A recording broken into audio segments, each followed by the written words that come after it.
আসসালামু আলাইকুম রহমতুল্লাহি ওয়া আজকের বিষয় মুসলিম উত্তরাধিকার আইনে সম্পত্তি বন্টন গাণিতিক সমাধান সহ দেয়া হলো। আপনাদের জ্ঞাতার্থে জানাচ্ছি, সরকারি উত্তরাধিকার সম্পর্কিত পুরো উত্তরাধিকার সম্পর্কিত বিষয়টি এখানে তুলে ধরা হলো, যাতে আপনি নিজে বিষয়টি বুঝতে পারেন এবং অন্যকে বোঝাতে পারেন। তো গাইস, চলুন দেরি না করে চলে যাই মূল ভিডিওতে।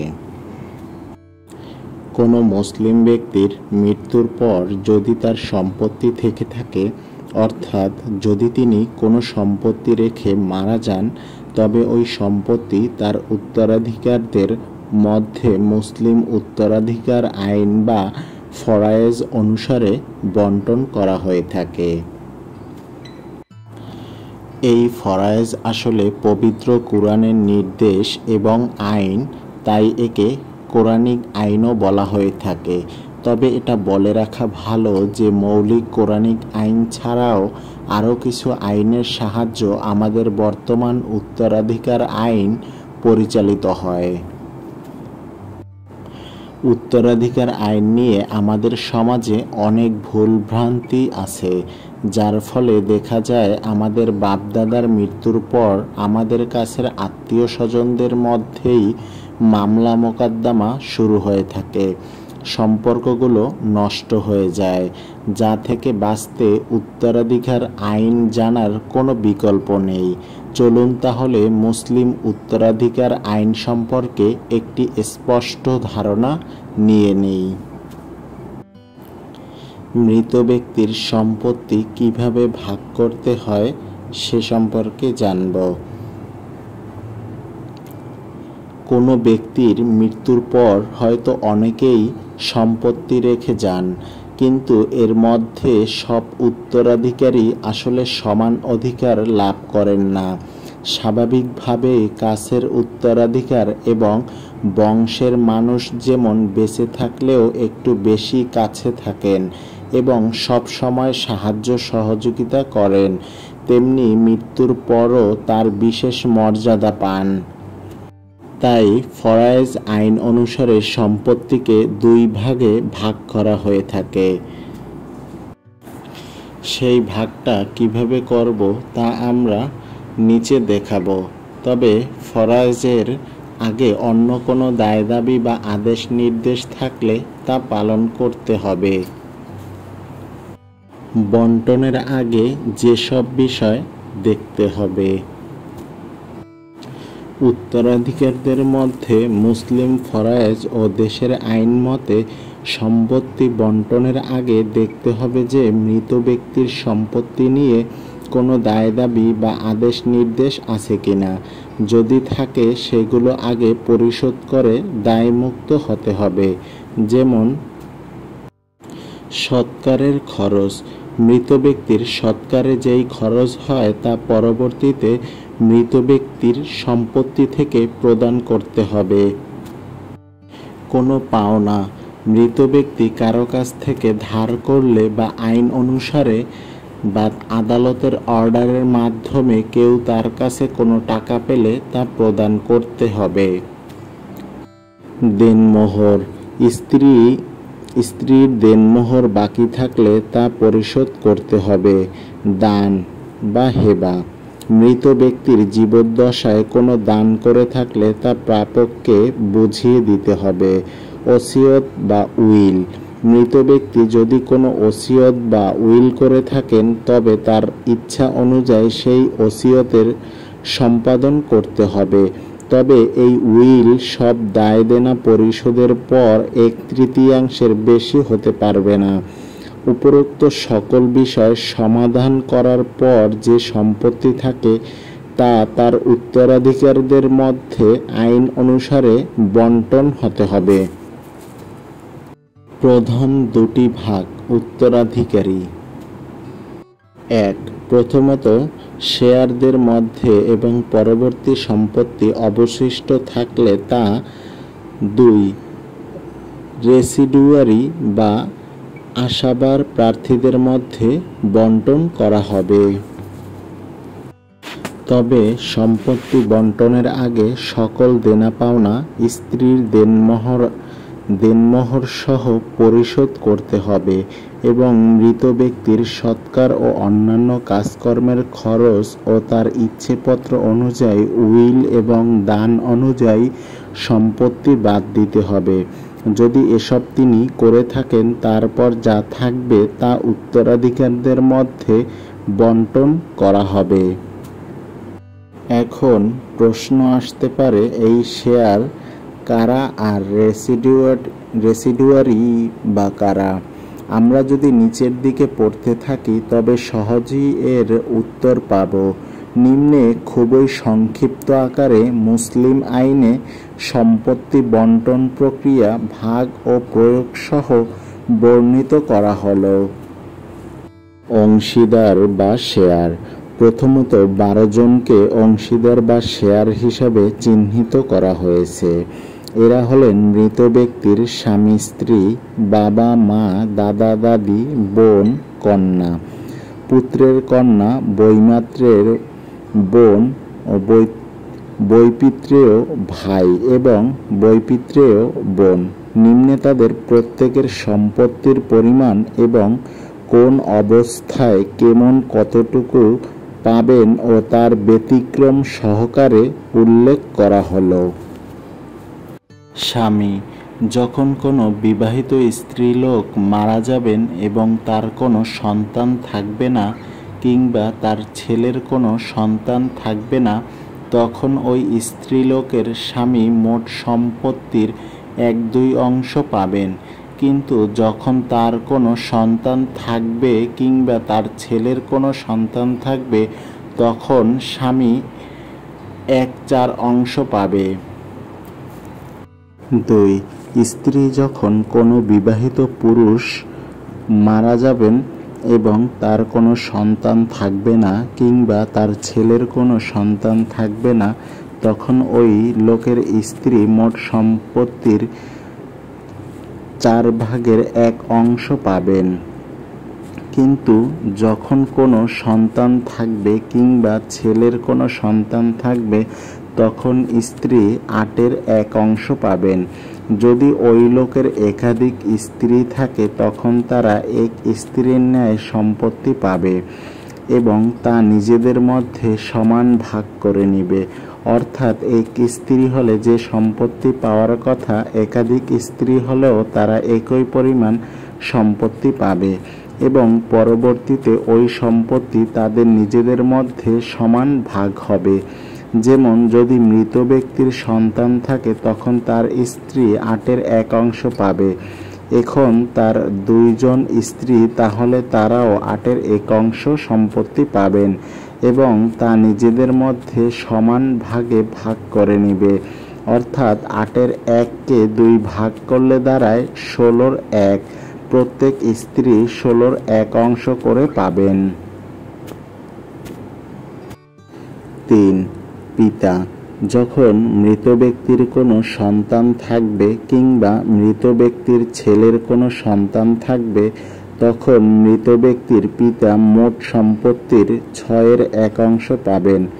আবার যখন মৃত ব্যক্তির কোনো ছেলে থাকবে না কিংবা মৃত ব্যক্তির ছেলেরও কোনো ছেলে থাকবে না, কিন্তু মৃত ব্যক্তির এক বা একাধিক মেয়ে থাকবে বা এক বা একাধিক ছেলে মেয়ে থাকবে, তখন মৃত ব্যক্তির পিতা শেয়ারের হিসাবে 6/1 এবং আশাবা বা রেসিডুয়ারি হিসাবেও সম্পত্তি পাবেন যদি থাকে। কিন্তু যখন মৃত ব্যক্তির কোনো সন্তান থাকবে না কিংবা মৃত ব্যক্তির ছেলেরও কোনো সন্তান থাকবে না, তখন মৃত ব্যক্তির পিতা কেবল আশাবা সম্পত্তি পাবেন। 4. দাদা: যখন মৃত ব্যক্তির পিতা জীবিত থাকবে না, তখন মৃত ব্যক্তির দাদা মৃত ব্যক্তির পিতার ন্যায় সম্পত্তি পাবেন। মনে রাখতে হবে, মৃত ব্যক্তির পিতা জীবিত অবস্থায় দাদা কোনো মতেই সম্পত্তি পাবেন না। 5. মা: যখন মৃত ব্যক্তির সন্তান বা মৃত ব্যক্তির পুত্রের সন্তান থাকবে বা মৃত ব্যক্তির 2 বা ততোধিক ভাই বোন থাকবে, তখন মৃত ব্যক্তির মা মোট সম্পত্তির 1/6 পাবেন। কিন্তু মৃত ব্যক্তির যখন কোনো সন্তান থাকবে না কিংবা মৃত ব্যক্তির ছেলের কোনো সন্তান থাকবে না বা ভাই বোনের সংখ্যা 1-এর অধিক নয়, তখন মা 3/1 পাবেন। আবার যখন মৃত ব্যক্তির পিতা এবং স্বামী বা স্ত্রী জীবিত, তখন স্বামী বা স্ত্রীকে দেওয়ার পর বাকি সম্পত্তির 3/1 পাবেন। অর্থাৎ যখন মৃত ব্যক্তির পিতা এবং তার জীবনসঙ্গিনী মহিলা হলে স্বামী, পুরুষ হলে স্ত্রী জীবিত থাকে, তখন আগে জীবনসঙ্গীকে সম্পত্তি দিতে হবে এবং তাকে দেওয়ার পর যেই সম্পত্তি থাকবে তার 3/1 মাকে দেওয়া হবে। মনে রাখতে হবে যে মোট সম্পত্তির 3/1 নয়, স্বামী বা স্ত্রীকে দেওয়ার পর বাকি সম্পত্তির 3/1। 6. দাদি নানি।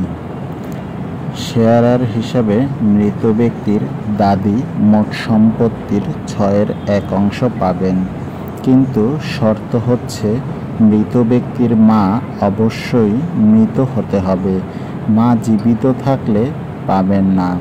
আবার যদি মৃত ব্যক্তির পিতা জীবিত থাকে অর্থাৎ সম্পত্তি পেয়ে থাকেন, তবে সেক্ষেত্রে মৃত ব্যক্তির দাদি সম্পত্তি না পেয়ে মৃত ব্যক্তির নানি পাবেন। 7. কন্যা মেয়ে। যখন মৃত ব্যক্তির কোনো পুত্র থাকবে না, তখন মৃত ব্যক্তির কন্যা একজন হলে মোট সম্পত্তির 2/1 পাবেন। এর যদি একাধিক হয় তবে মোট সম্পত্তির 3/2 পাবে। একাধিক বোনের ক্ষেত্রে প্রাপ্ত 3/2 প্রত্যেকে সমান ভাগ পাবে। অনেক সময় অনেকে মনে করেন যে মায়ের সম্পত্তি মেয়েরা বেশি পায়। আসলে তেমন কোনো বিষয় নেই, এটা একটা ভুল ধারণা মাত্র। 8. পুত্রের কন্যা। যখন মৃত ব্যক্তির পুত্র, কন্যা এবং পুত্রের পুত্র থাকবে না, তখন পুত্রের কন্যা একজন হলে মোট সম্পত্তির 2/1 পাবেন। এর যদি একাধিক হয় তবে মোট সম্পত্তির 3/2 পাবে। একাধিক পুত্রের কন্যার ক্ষেত্রে প্রাপ্ত 3/2 প্রত্যেকে সমান ভাগ পাবে। ব্যতিক্রম, যদি মৃত ব্যক্তির কেবল একমাত্র কন্যা থাকে তবে পুত্রের কন্যা 2/1 বা 3/2 অথবা 6/1 পাবে। 9. আপন বোন।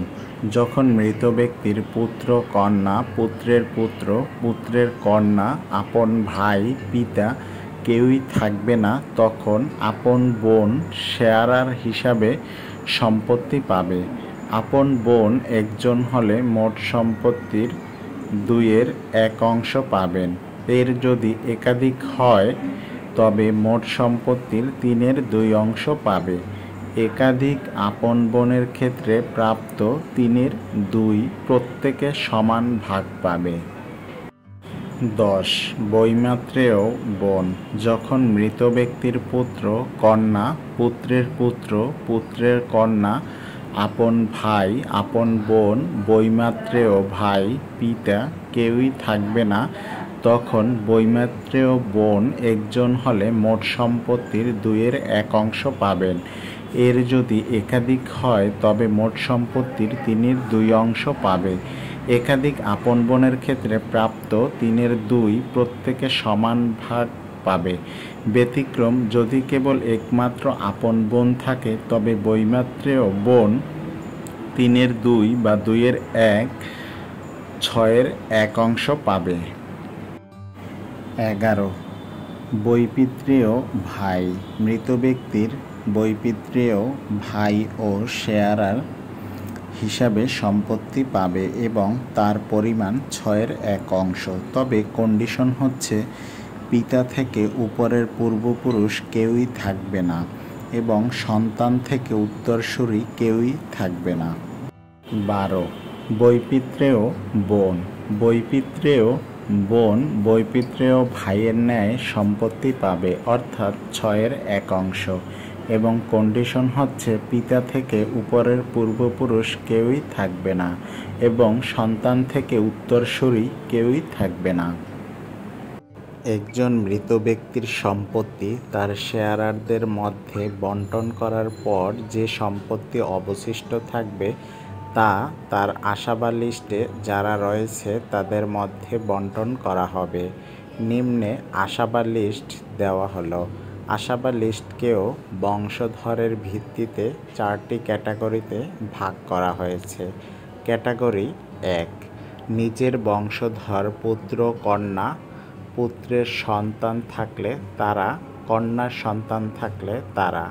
পুত্র বা কন্যা অর্থাৎ তাদের দাদা বা নানার সম্পত্তি পাবেন যখন তাদের বাবা মা দাদা বা নানার আগেই মারা গিয়েছেন। এই নীতিকে প্রতিনিধিত্ব নীতি বলে, যা মুসলিম পারিবারিক অধ্যাদেশে 1961 ধারা 4 বলে এসেছে। এই নীতিতে ধরে নেওয়া যায় যে তাদের বাবা মা বেঁচে থাকা অবস্থায় তাদের দাদা বা নানা মারা গিয়েছেন এবং তারপর তাদের বাবা বা মা মারা গিয়েছেন, তাই তারা বাবা বা মা বেঁচে থাকলে যে অংশটা পেতেন তা সরাসরি তাদের কাছে চলে এসেছে। 2, পূর্ববর্তী বংশধর পিতা দাদা। 3, পিতার বংশধর ভাই বোন, বৈমাত্রেয় বোন ও বৈমাত্রেয় ভাই, ভাইয়ের ছেলে, বৈমাত্রেয় ভাইয়ের ছেলে, বৈমাত্রেয় ভাইয়ের ছেলের ছেলে, ভাইয়ের ছেলের ছেলে। 4, দাদার বংশধর চাচা, বৈমাত্রেয় চাচা, চাচার ছেলে, বৈমাত্রেয় চাচার ছেলে, চাচার ছেলে, বৈমাত্রেয় চাচার ছেলের ছেলে, আরও দূরবর্তী বংশধর। উপরোক্ত আশাবা লিস্টের যে কোনো একটি বংশধর সম্পত্তি পাবেন। যদি নিজের বংশধরের কেউ বেঁচে থাকে তবে তারাই অবশিষ্ট বা আশাবা সম্পত্তি পাবে। যদি নিজের বংশধর বেঁচে না থাকে তবে পূর্ববর্তী বংশধরের সম্পত্তি পাবে। এইভাবে উপর থেকে যে বংশধর আগে থাকবে তারাই মূলত আশাবা সম্পত্তি পাবেন এবং যতজন থাকবে তারা প্রত্যেকেই সমানভাবে সম্পত্তি পাবেন। এই পর্যায়ে আপনার মনে প্রশ্ন উঠতে পারে যে পুত্র বা ছেলের সম্পত্তি আসলে কিভাবে বা কী হারে পাবে, কারণ উপরে কোথাও এই বিষয়টি পরিষ্কার হয়নি। এজন্য 2টি কোরআনিক আইন খুব ভালোভাবে মনে রাখতে হবে। 1, মৃত ব্যক্তির পুত্র সব সময় তার কন্যার দ্বিগুণ পাবে। এটাকে আমরা গাণিতিকভাবে সহজে বলতে পারি পুত্র ভাই 2 ভাগ পায় এবং কন্যা বোন 1 ভাগ পায়। তাদের অনুপাত হবে 2:1। 2, পুত্র থাকলে কন্যা পুত্রের সাথে রেসিডুয়ারি হিসেবে আনুপাতিক হারে পাবে। এ বিষয়ে আরও পরিষ্কার হতে আমাদের নিচে গাণিতিক সমস্যা ও সমাধানটি দেখুন। শেয়ারার এবং আশাবার লিস্ট চার্ট।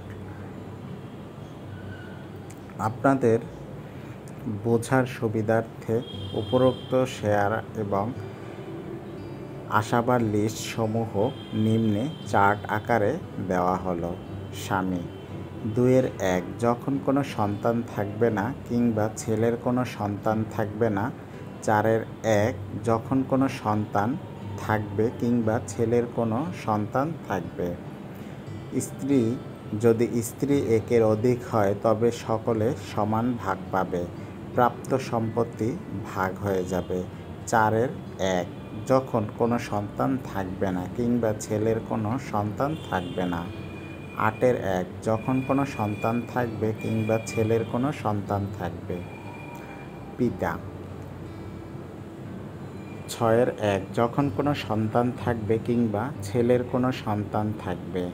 6-1 এবং রেসিডুয়ারি বা আশাবা যখন কোনো ছেলে থাকবে না কিংবা ছেলের কোনো ছেলে থাকবে না কিন্তু এক বা একাধিক মেয়ে থাকবে বা এক বা একাধিক ছেলের মেয়ে থাকবে। রেসিডুয়ারি বা আশাবা যখন কোনো সন্তান থাকবে না কিংবা ছেলের কোনো সন্তান থাকবে না। দাদা 6-1 যখন কোনো সন্তান থাকবে কিংবা ছেলের কোনো সন্তান থাকবে না কিন্তু পিতা থাকবে না এবং নিকটস্থ কোনো দাদা থাকবে না। 6-1 এবং রেসিডুয়ারি বা আশাবা যখন কোনো ছেলে থাকবে না কিংবা ছেলের কোনো ছেলে থাকবে না কিন্তু এক বা একাধিক মেয়ে থাকবে বা এক বা একাধিক ছেলের মেয়ে থাকবে এবং পিতা ও নিকটস্থ কোনো দাদা থাকবে না। রেসিডুয়ারি বা আশাবা যখন কোনো সন্তান থাকবে না কিংবা ছেলের কোনো সন্তান থাকবে না এবং পিতা নিকটস্থ কোনো দাদা থাকবে না।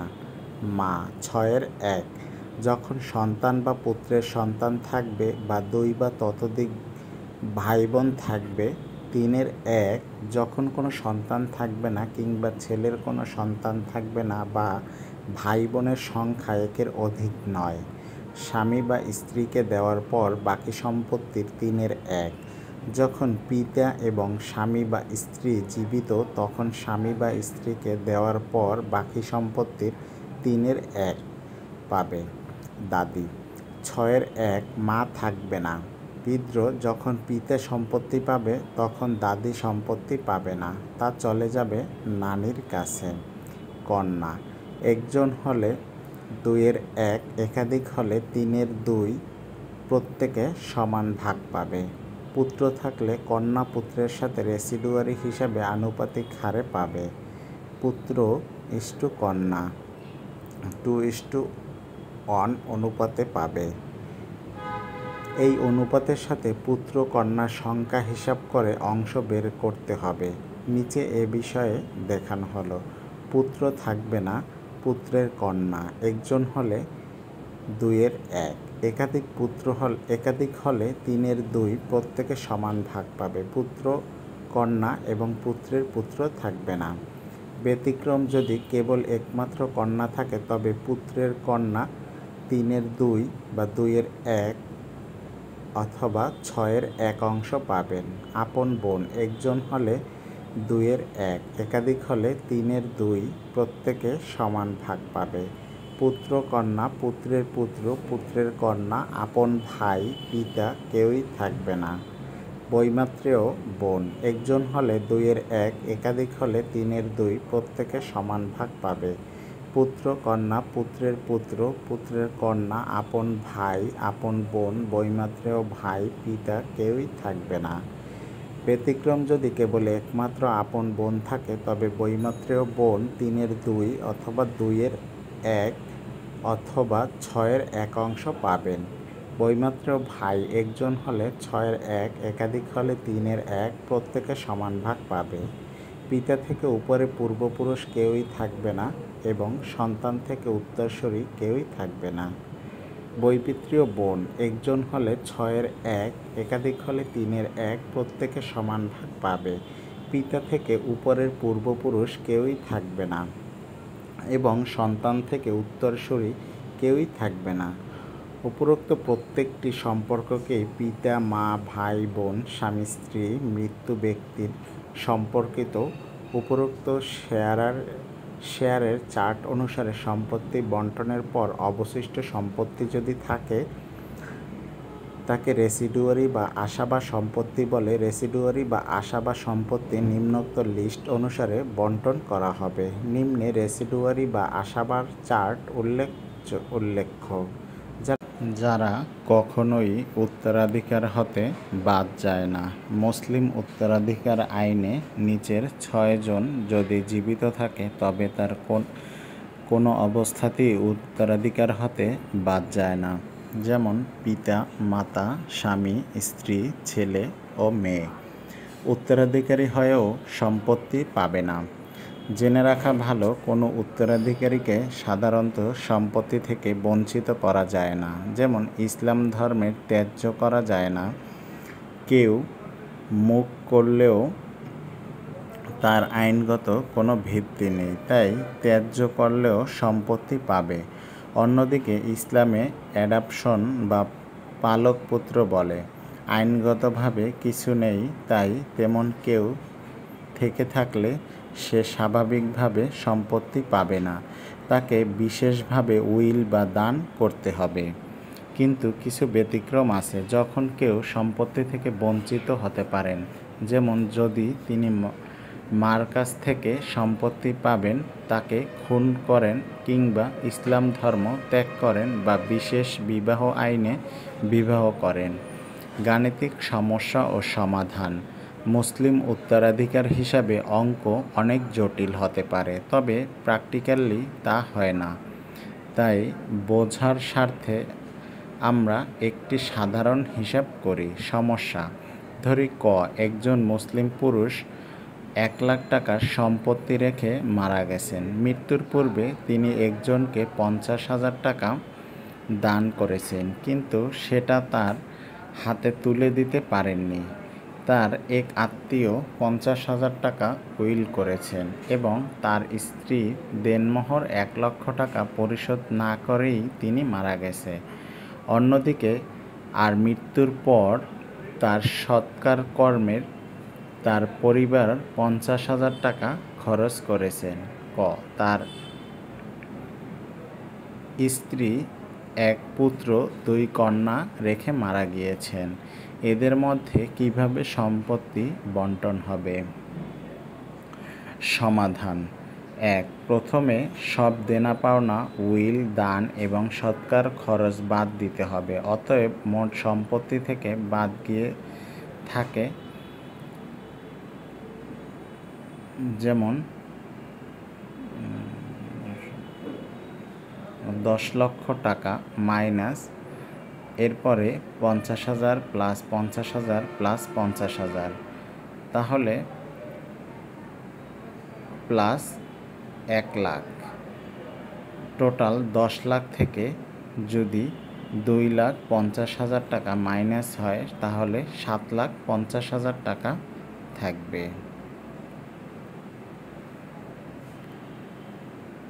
এবার যে টাকাটা থাকে তা প্রথমে শেয়ারারদের মধ্যে অংশহারে ভাগ হতে হবে। এখানে একমাত্র শেয়ারার আছেন তার স্ত্রী, যেহেতু পুত্র থাকার কারণে কন্যা রেসিডুয়ারি হিসাবে গণ্য হবে। তার স্ত্রী পাবেন 8-এর 1 অংশ বা 7,50,000 এর 8-এর 1 অংশ, 93,750 টাকা।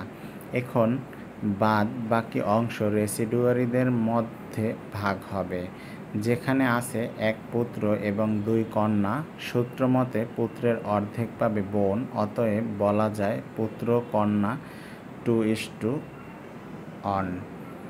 এখানে যেহেতু 1 পুত্র 2:1 সমান 2 এবং 2 কন্যা 2:1 সমান 2, তাহলে মোট ভাগ দাঁড়ায় 2 প্লাস 2 4। তাই বাকি সম্পত্তি 7,50,000 মাইনাস 93,750 সমান 6,56,250। তাহলে 6,56,250টিকে প্রথমে 4টি ভাগ করতে হবে, যা করলে দাঁড়ায় 1,64,062.5 টাকা। এই 4 ভাগের 2 ভাগ পাবেন ভাই।